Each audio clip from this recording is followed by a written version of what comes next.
Hey guys, what's up, and welcome back to my channel. So, unfortunately, today we are going to be talking about Andrew Tate. Now, I'm kind of late to the game, then again, maybe I'm not, because I did want to see how all of this panned out. If you don't know who Andrew Tate is, consider yourself blessed. I'm about to curse you, but you were blessed. Thankfully, for the majority of his peak scandal time, which I would say is August, that's when a lot of publications posted about him, I was going through other things, so I did not experience that.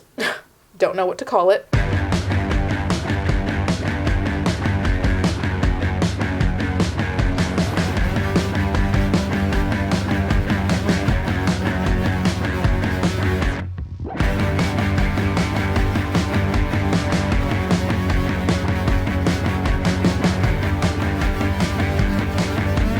Andrew Tate, or rather, Emery Andrew Tate III, is an American-British internet personality and former professional kickboxer. Following his kickboxing career, Tate began offering paid courses and memberships through his website and later rose to fame as an online influencer. Basically, that's what you need to know in terms of the bio. Now, there are a lot of things about Andrew Tate that are very troubling to me. Now, on a very surface level, I find him extremely unlikable. Not just because of his ideas, because that's something we're gonna get into in a second, but I do find him unlikable just generally the way he carries himself. I speak only for women here, because obviously that's the only experience I have. But I think as women, you know the men that you are around sometimes and you just don't feel comfortable, you don't feel like you could trust them, you wouldn't want to be alone with them. That is the vibe I'm getting here, and I rarely get that vibe because I usually rely on the fact that I could scare the shit out of someone if I had to. But anyway, so Tate rose to fame mainly because he's made wildly misogynistic, old-fashioned thinking videos, and in terms of old-fashioned thinking, I mean just treating women as property. Do you think that women are property? So I think my sister is her husband's property. I'm not saying anything new. I'm not saying anything which is really, truly even controversial. The whole world agreed that the woman belongs to the man when she decides to give herself to a man. The expectations from women are insane, and I think he's actually quite toxic towards men too. So it's just this all-encompassing toxicity of this idea of what the world should be. And you're entitled to have that idea. But I also think that there's a healthy way to go about it and a toxic way to go about it. The same way that he talks about women a lot in terms of mates or your person, your wife, whatever. It's one thing to say, I want a girlfriend who is like this, this, and this, and you are allowed to want whatever that is. Fine. It is a completely different thing, in my opinion, to say women should be like this, and if they are not like this, they are automatically not worthy. They're whores. They're whatever. There is a lack of open-mindedness. You really think that you're that important that all women should abide to a rule that you made? Really? So a lot of the headlines that discuss Andrew Tate look much like this. Misogynist influencer Andrew Tate removed from TikTok, Facebook, and Instagram. The majority of headlines include misogyny in the title, and as much as a lot of publications are biased, it's very hard for me to believe that they're all biased, and I mean, I agree with the misogyny comment based on the content that I have seen. Andrew Tate, an influencer known for spreading extreme misogyny, can now add TikTok, Facebook, and Instagram to the list of platforms that removed him from their services. This week, NPR and Insider reported. The former kickboxer was kicked off of the reality TV show Big Brother in 2016 when a video surfaced appearing to show him attacking a woman. Twitter, where Tate declared women must bear some responsibility for being raped, removed several of his accounts between 2017 and this year. But until recently, he was able to amass millions of views on other platforms where he repeatedly made degrading and sexist comments about women. The 35-year-old has, at various times, reportedly described gripping a woman by the neck and promoting a version of masculinity that encourages viewing women as property of their husbands, a view that is not really truly even controversial, quote-unquote. He has also claimed it's easier to make my imprint, quote-unquote, on 18-year-olds because they have been through less dick. A lot of these dudes talk about fertility and looks and stuff. I don't actually think it's that. I think that in the modern world, in the days of old, right, you'd meet a woman, you get married, you'd be together, whatever. In the modern world, if I meet a girl who's 33 and single, I know the amount of dick that's been through her before me is just simply unattractive. I don't care how nice you are, but you're 33 years old. How many men have fucked? If I get a 19-year-old girl, I might be her second or third man, right? I'm going to be dude number fucking 29. And all the trauma and heartbreak and bullshit they put you through, you're going to try and bring to my door? Like, well, my last man cheated. I don't give a fuck. Like, I don't care. Like, why is that my problem? So if you pick up older women, you have to accept they've been on the carousel longer. They've had more fucking rides, more spins. I don't want that shit. So you'd like 1920? I want the younger she is, and the younger and the more beautiful she is, the less men she slept with. Another reason I like beautiful women is not for the objective beauty. I say this all the time. If I see a truly beautiful girl, I'm not like, wow, she's beautiful. I'm like, you know what? She has so much choice. That cunt is so sorry. The reason 18 and 19-year-olds are more attractive than 25-year-olds is because they've been through less dick. I'll say this right here on the fucking internet. I don't give a shit. People will sit there and go, oh, you can't say that. Yes, I can. A 19-year-old is more attractive than a 26-year-old woman, and I'll tell you why. Because that 26-year-old has talked to more guys, been to the club more times, been more places, been fucked and dumped more times, more arguments, more heartbreak, more bullshit, more mess for me to clean up. Whereas a 19-year-old might have had one guy from high school, just broke up, she's fresh, and I can fucking put my imprint on her and make her a good person, and without her having to go through all that detriment to learn about life. See what I mean? I don't even fucking know where to start here. I feel like I need to write a 20-page essay to unpack just this part. The whole 18-year-old thing, that really makes me extremely uncomfortable. I don't know if I ever mentioned this in prior videos. If I haven't, if you're interested, I can talk about it at some point. But back in the day, 18-year-old Julia dated an older man who was 35, so it's not like he was like 60 or something, but still. And trust and believe, it usually does not end well on our end as the younger people. I mean, age gaps are a whole thing, but the idea that you would kind of seek out, really, is the implication, an 18-year-old so you can mold her to kind of fit what suits you, which is really what I think he's getting to, because he's talking about how many people they've slept with and stuff like that, which I'm sure is part of the equation for him, because considering his rhetoric, I'm sure that he has even a number of like how many partners someone can have before they're a whore. But the idea of seeking out 18-year-olds in order to be like one of their firsts or one of their onlys already kind of creeps me out, especially because there is this whole control thing. Because I really do think it comes down to the fact that he thinks he can maybe gaslight them or manipulate them into being a certain type of way, because realistically, and this is not infantilizing 18-year-olds at all, but it's like if you haven't been in serious adult relationships, in the first ones, you might not even know what's healthy and what's not. Like, I definitely know that was my case. Finding an 18-year-old is more than just someone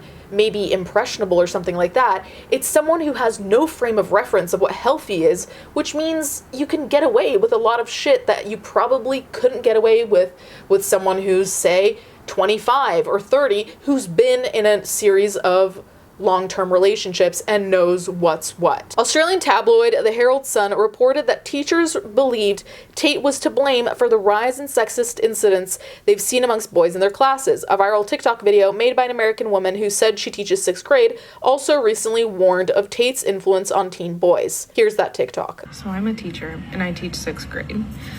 We've been in school for 3 days now, and within these 3 days, the amount of young 11-year-old boys that have told me that they love Andrew Tate is ridiculous. This man is really affecting the minds of young men. I had a boy today, 11, turn to a girl and tell her that she's fat. Women need to be thin. She sits at home and she eats all day, and that she's like every other girl in the world, and that she uses men to get money, and at least he's a hardworking man and he works for his money. They're 11. Okay, you need to be aware of what your kids are watching, because this is ridiculous and it's really affecting kids, young kids. It's disgusting. So that's also what concerns me, because granted, a lot of the teens who are on TikTok are affected by what they see, obviously, but there's a very big difference between some of the shit I scream about sometimes about stupid TikTok influencers doing stupid shit. I still think that can have an influence. A lot of the times what I discuss in terms of TikTok is relatively superficial. Like someone will say something dumb, they'll start a dumb trend, but it's not a question of mentality and, let's say, life philosophies, morality, ethics. Here though, we're really talking about a mindset, and a very particular mindset at that. So if young people are being affected by what he's saying in terms of their mindset, it's a lot of young boys watching him apparently, in terms of how they view girls or women, that is a lot more serious. And I think the other thing we need to take into account is that some of the people here, like the people that are mentioned in the TikTok, the young boys, some as young as 11, they don't see the nuance there, and then how could they? They're 11. And so if this shit is ingrained, if they keep hearing it, if they keep watching it, if they have friends who also believe the same thing, if there's no moment where this is put into question, at least, where someone says, okay, why do you think this? Why do you think that's okay? Like, if there's no discussion at the very least, these young boys are gonna grow up with some seriously fucked up thinking that actually scares me. On social media, Tate portrays himself as a cigar-chomping playboy, showing off Bugatti cars while promising that he can teach followers how to get rich quickly through his website, Hustlers University. I'm sorry, you're gonna trust someone who has a website called Hustlers University? The site resembled a multi-level marketing scheme that sold courses, quote unquote, for hundreds of thousands of dollars on topics including fitness, money management, and lifestyle, and allowed followers to earn commissions for referring new members and spreading Tate's videos on social media. Now, one of the talking points Tate uses, which I think he thinks is super effective, but actually denies a lot of the points he tries to make, in my opinion, is that you can pay a crazy amount of money for university. And frankly, don't get me started on how much universities cost in the States, because truly... I want you guys to understand something. You have to understand something that's really, really important. There is no other place on the planet to be besides HU. There is nowhere else to go on the planet for $49 that's going to teach you how to make money. In fact, there's nowhere to go for any money that'll teach you how to make money, because you can go to Harvard for $100,000 and they won't teach you how to make money. It's literally one of a kind. It's the only thing of its type on the planet. What you're doing is not that different. Like, yeah, you have your cheap version of a course, if you want to call it that. I looked at what the curriculum is on the website, and it's just this. There's not even a description, so okay. Academic me has a lot to say about that. There is no actual serious course here. Like, a lot of it to me is like fuckboy 101, rich fuckboy 101 maybe. There's not much there that I can see just from the outside. I have not taken the course. If I want to waste money, I'll just throw it directly out the window. I truly, from the outside, can't even imagine why someone would want to take a course where the website curriculum doesn't even have a description. Like, the curriculum is really supposed to tell you what the fuck you're signing up for. So I don't understand what that's about and how that even seems remotely professional, but okay. Aside from that, he shits on universities saying like, oh, that won't necessarily get you a job, that won't get you money, that just gets you a degree. I understand if you don't want to go to university, that's totally fine. There's not a problem with that. I don't really like people denigrating universities, because I do think there's a lot to say for higher education, but whatever. But aside from that, it's also like, okay, but you're selling basically a light version of university. Like, what you're doing is still allegedly teaching, and you're getting paid to teach people things. What do you think teachers do? What do you think professors do? They're getting paid to teach things. So like, what you're doing is not that vastly different, except that you're doing it in a crash course format online via someone who has no degrees. So like, we basically have to take you for your word. You see why it doesn't add up to me? Because it's really not that different, except for the fact that the people teaching in universities actually have years upon years of studies and knowledge to back them up, and you are here.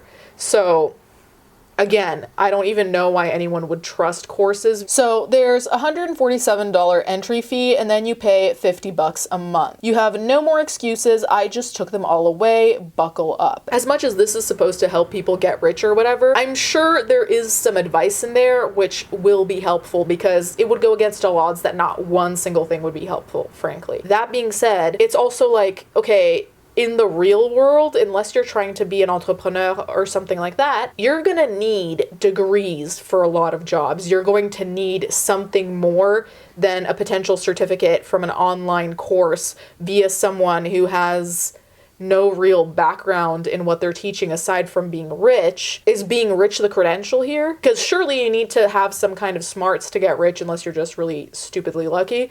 But that's also the thing, like why would someone trust this person specifically? And why would you, once you have to get a job, because I doubt you're going to get rich the second you finish the course, you're going to put this course as part of your CV? I'm just wondering. This was basically a summary of Andrew Tate in terms of the things that I think are important to know, not on a surface level, but just on an introductory level as to his rhetoric. You guys can let me know what you think in the comments down below. Thank you guys so much for watching. Thank you to my patrons as always, and I'll catch you guys next time.